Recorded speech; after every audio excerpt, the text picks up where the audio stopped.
गहलोत जी के, वसुंधरा, बच्चे हैं, अभी पढ़ाई शुरू नहीं हुई, कह रहे हैं हम तो थूक के नहीं चाट सकते। और उन लोगों को समझाना जिनको अभी ये भाषा समझ में आ रही है। जोधपुर में आज बड़ी जनसभा हुई है अभिनव राजस्थान पार्टी की, और अशोक जी प्रदेश अध्यक्ष है, और अशोक जी बड़ी सभा की है, और इसी साल चुनाव है, तो क्या कितने सीटों पे चुनाव लड़ने का विचार है, और क्या ये चुनावी बिगुल ही है? नहीं, ये चुनावी बिगुल नहीं है।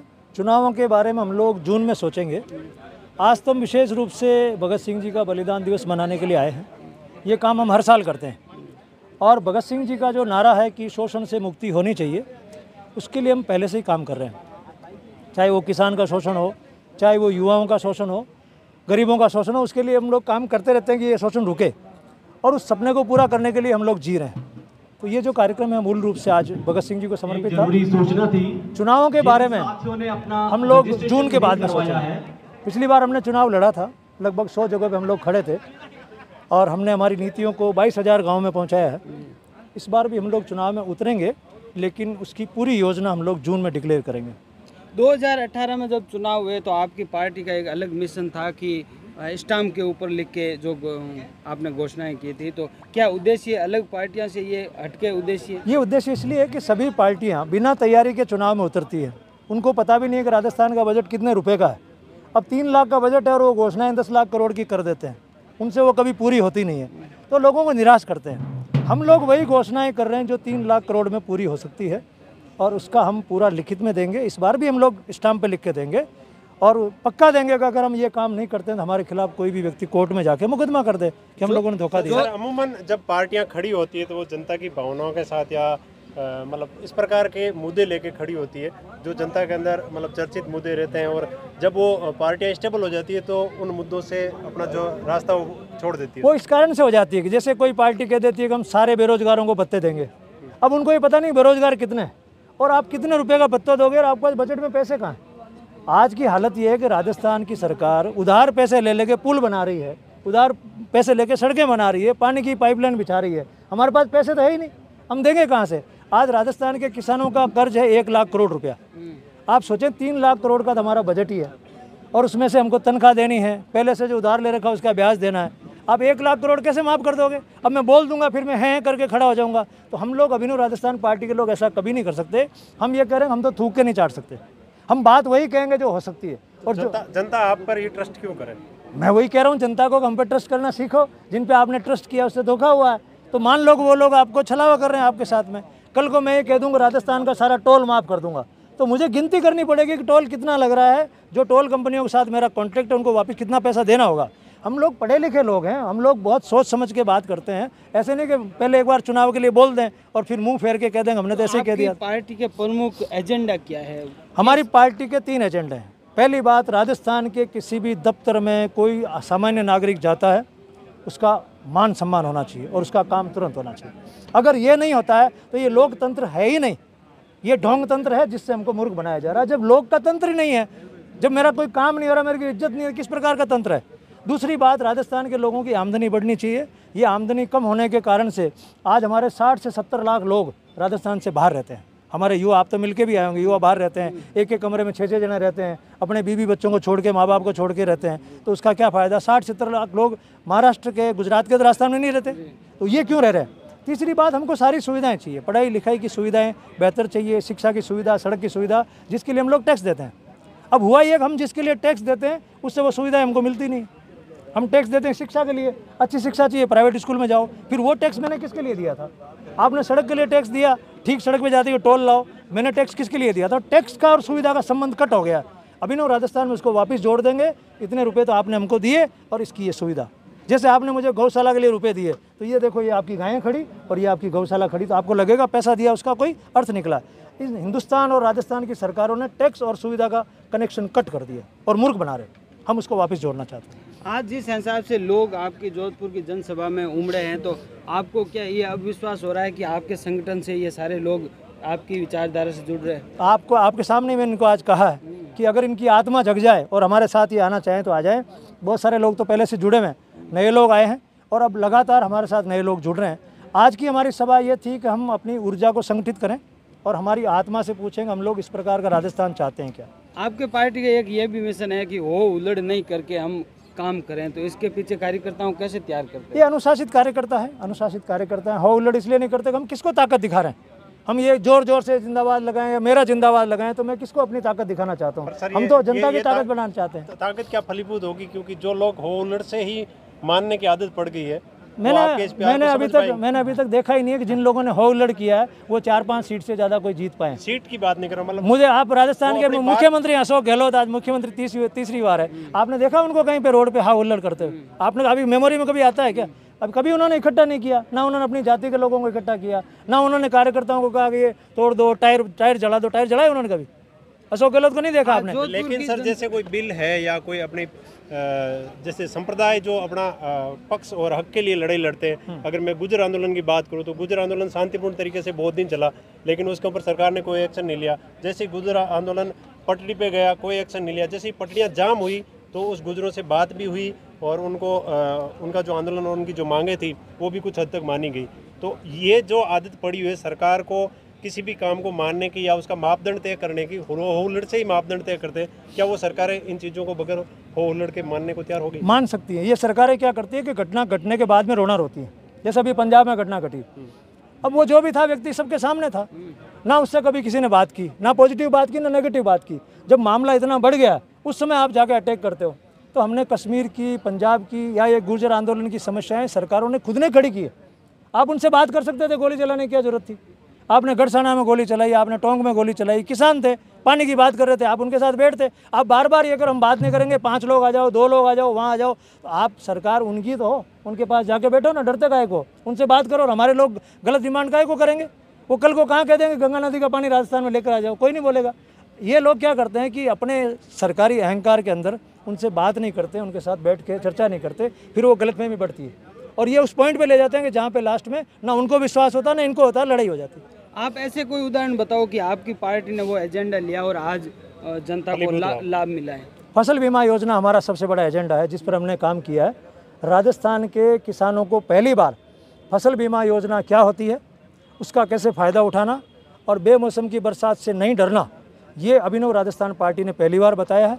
हमने पहली बार बताया कि फसल बीमा पॉलिसी क्या होती है, सर्वे क्या होता है और वहाँ पर क्रॉप कटिंग कैसे होती है, और विद फोटोग्राफ बता दें हम लोग कि गांव में हमारे साथी पास में खड़े रह के फसल कटाई करवाते हैं। नागौर जिले में 6 साल में बीमा का क्लेम मिला 30 करोड़ रुपया।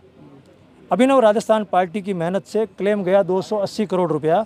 और मैं वहाँ का ना तो पार्षद हूँ, ना मैं वहाँ का विधायक हूँ और ना मैं एक सांसद हूँ, और ये सारा काम हमने लिखित में किया। बस हम भौं जोर जोर से इसलिए नहीं करते कि हमने किसानों के लिए काम किया, तो हम किसानों के बच्चे हैं, पढ़े लिखे हैं, हमारी जानकारी में भौं करने की क्या जरूरत है, इसलिए हम लोग नहीं करते। नागौर की जनता अपना मसीहा किसी और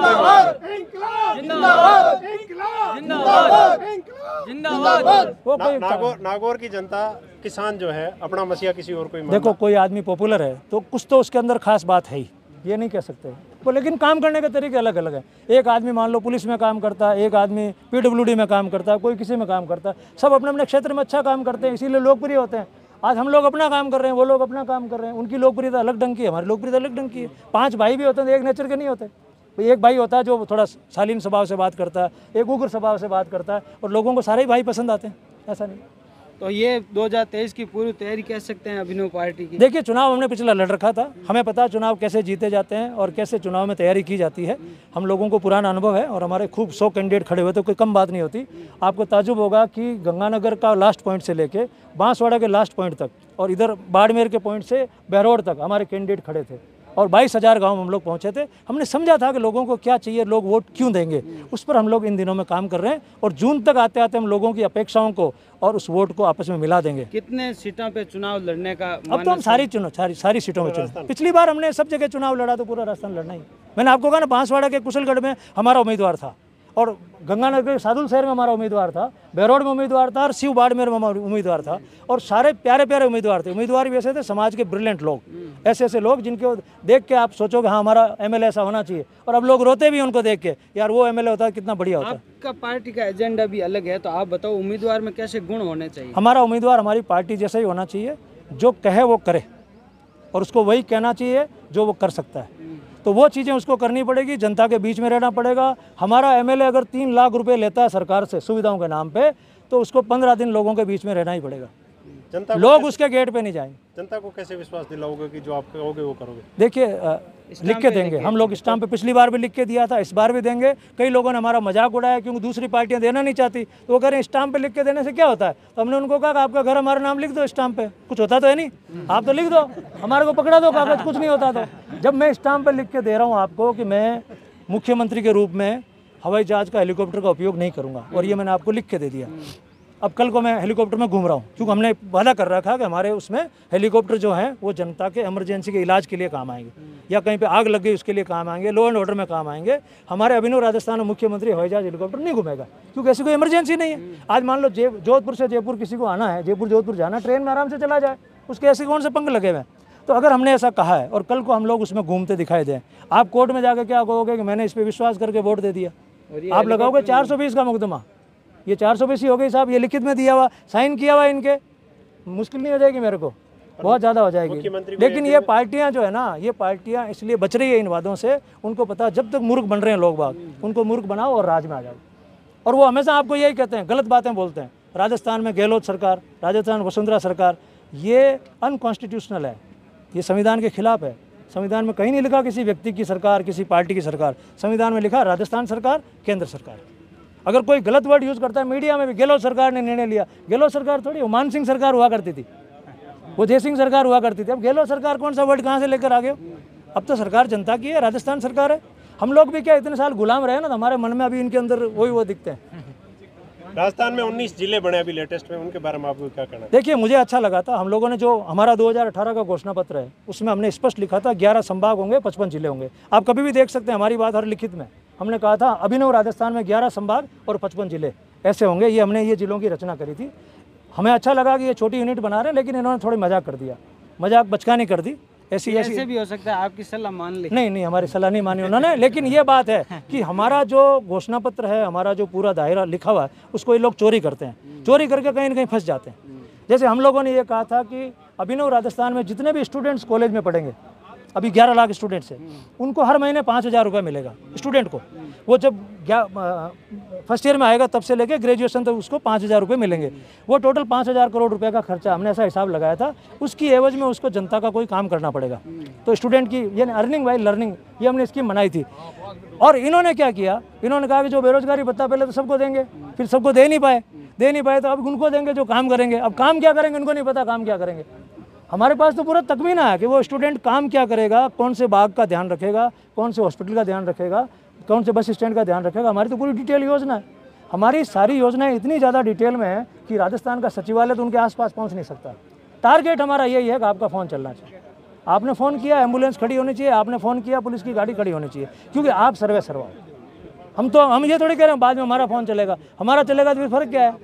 आप तो वैसे हमारे पीछे घूमना शुरू कर दोगे, तो कौन अपने हाथ काट के देगा? हम इसलिए दे रहे हैं कि हमें वो सपना पूरा करना है जो संविधान में लिखा है, जो भगत सिंह चाहते थे, इसलिए कर रहे हैं। बाकी कोई पार्टी जनता के राज की जिस दिन बात कह दे, किसी के मुंह से निकल जाए प्रधानमंत्री मुख्यमंत्री के कि मेरा सपना है कि जनता जब भी किसी ऑफिस में जाए ऐसा बोल दे, ऑफिस में जाए उसका काम फटाफट होना चाहिए, खड़े होकर नमस्ते करना चाहिए, उस दिन हम ये मिशन ही बंद कर देंगे। लेकिन आपको कोई ये बात नहीं करेगा। उस दिन क्या आप विलय हो जाओगे उन पार्टियों? नहीं, हम तो वैसे ही मानसिक रूप से विलय हो गए, धन्यवाद दे देंगे, यार ये काम हो गया। अब ये लोग जा रहे हैं नमस्ते कर रहे हैं, फिर तो काम सारा ही हो गया फास्ट। चक्कर क्या, हम क्यों घूमेंगे? हमें तो बंगला चाहिए। टारगेट है जनता का काम होना चाहिए, जनता का काम होना चाहिए, जनता का राज दिखना चाहिए। अगर ये कहते हैं लोकतंत्र है, तंत्र लोग के लिए काम करता दिखाई देना चाहिए, तब तो लोकतंत्र है। अगर मैं जा रहा हूँ और वो तंत्र मेरे को अंदर नहीं घुसने दे रहा, तो फिर लोग का काय का तंत्र हुआ? तो अर्थ पे जाना पड़ेगा ना आपको। अर्थ का अनर्थ हम कभी भी नहीं करने देना चाहते। हम छोटी छोटी चीज़ों पे भी काम करते हैं। जैसे आप ये शहर में देखते हो, यहाँ खूब सारी बाहर की कॉलोनियाँ, आदमी बड़ी कड़ौन में कहता है मैं जोधपुर में रहता हूँ। अब बाहर की कॉलोनियों की जाके हालत देखो, उनकी सड़कें नहीं है, उनका सीवरेज नहीं है, कुछ भी सुविधा नहीं है, पार्क वार्क नहीं है, जो चाहिए वो नहीं है। उनसे सारा डेवलपमेंट का फंड ले लिया इन्होंने, पैसा जमा कराते हैं पहले। हम ये सोचते हैं कि कैसे करके कागज़ तैयार हो जाए, शहर में रहेंगे, मकान बना लें, सुविधा के नाम पे कुछ भी नहीं। इस पर भी हमारा ध्यान है। गांव से जो बसों में बैठ के आते हैं वो कहाँ धक्के खाते हैं? आप देखो जोधपुर के बाहर बाहर। क्यों भाई? वो सेकंड सिटीजन है, उसको अस्पताल का काम पड़ता है, बाजार का काम पड़ता है। अपनी बूढ़ी माँ को लेकर आया, आप कह रहे हो प्राइवेट बसें तो वहीं रुकेगी, उनके बारे में आप क्यों नहीं सोचते? वो शहर के बीच में आ जाए, एक बंगले को तोड़ा दो ना बड़े सारे को, वहाँ सारी बसें खड़ी हो जाएगी और सारे जाएंगे आराम से हॉस्पिटल, बाजार जाएंगे, अपना काम करके जाएंगे। गाँव का आदमी सेकंड सिटीजन, आपको लाइट काटनी है तो बोले शहर में 6 घंटे, गाँव में 12 घंटे काटनी है। क्यों भाई? किस बात के लिए? सेकंड सिटीजन हम लोग, हमारे बच्चे नहीं पढ़ते स्कूल में, आप लाइट काटो तो जयपुर से काटो ज़्यादा। मुख्यमंत्री की बोलो ये इसकी कटेगी 14 घंटे सबसे पहले, वहाँ काटो उसके 24 घंटा रख रहे हो। मेरे खेत का काम इंपॉर्टेंट नहीं मुख्यमंत्री जितना। तो हम लोग ऐसी बातें कहते हैं। अब ये बातें क्या है कि जो लच्छेदार बातें आप सुनते हो, जैसे मैं अभी गहलोत जी के, वसुंधरा जी के खिलाफ कोई गाली गलौज करूँ, बोलूँ, कुछ भी बोलूँ, जैसे राहुल गांधी और मोदी एक दूसरे के खिलाफ आरोप लगाते हैं। लोगों की थोड़ी आदत हो गई बच्चों की तरह कि उनको कोई खिलौना दो बहलने के लिए तो बहल जाते हैं, अच्छी चीज़ के लिए उनको कहो, पढ़ाई के लिए कहो तो बच्चे क्या करते हैं कि यार पढ़ाई तो मैं नहीं करूँगा। ये लोकतंत्र के अभी तक आप कह दीजिए कि इतने साल के बाद में बच्चे हैं, अभी पढ़ाई शुरू नहीं हुई। हम सभी जानते हैं, आप नहीं जानते, आपने ये पकड़ा है तो अभी आपसे कोई ढंग से बात करेगा। अदरवाइज आप किसी से जाके बात करो तो आप जानते हो ऑफिसों का क्या हाल है ना। आप टैक्स देते हो, आप सिटीजन हो यहाँ के। वो चीज़ें करने के लिए हम लोग मैदान में उतरे और ये बहुत टेढ़ा काम है। मैं देखो IAS रह चुका हूँ, मुझे पता है कितना टेढ़ा काम है। और उन लोगों को समझाना जिनको अभी ये भाषा समझ में आ रही है, दिन भर ये रील देखें फलाने नेता ने क्या कहा, फलाने नेता ने क्या कहा, उसको पूछो कि ये सुनने से तुम्हारी ज़िंदगी में क्या फ़र्क आएगा। तुम्हारी ज़िंदगी तो वैसे ही चलने वाली है। ये दिखते रहेंगे, फिर ये दिखेंगे, इनमें से किसी को वोट कर देगा। चुनाव तो तुम्हारा गलत है ना, उनका क्या दोष है। तो ऐसी हम लोगों की ये रामायण ये है। हमारे साथ में देखिए अशोक जी, जो और एक आपको धन्यवाद देना चाहता हूँ मैं, आप जैसे पत्रकार जो निकले हैं अभी, मैं सबको देखता हूँ, मुझे बहुत अच्छा लगता है कि समाज के प्रतिभाशाली लोग जिनको पहले मौका नहीं मिल पा रहा था, आज NDTV चैनल है, वो चैनल है, जिनको वहाँ मौका नहीं मिल पा रहा था, वो लोग बाहर निकले हैं और आप लोग समाज की बहुत बड़ी सेवा कर रहे हो। आप जब भी कोई समस्या उठाते हो, साधारण आदमी के बारे में किसी को बताते हो, तो ये जो चीज़ जो स्थापित अखबारों में और चैनलों में ख़त्म हो रही थी, उसको आप लोगों ने सामने लाए हो और आपने समाज के हीरोज़ को ढूंढा है। एक साधारण किसान परिवार का व्यक्ति है, वो कैसे पैसे वाला बना, उसकी कहानी भी सुनाते हो। ये मोटिवेशनल स्टोरीज़ हैं। कोई भी आदमी जिसके पास कुछ नहीं है वो सोच सकता है मैं भी ऐसा बन सकता हूँ। तो ये जो आप लोग सेवा कर रहे हो, इसके लिए मैं आपको खूब सारा साधुवाद देता हूँ। धन्यवाद।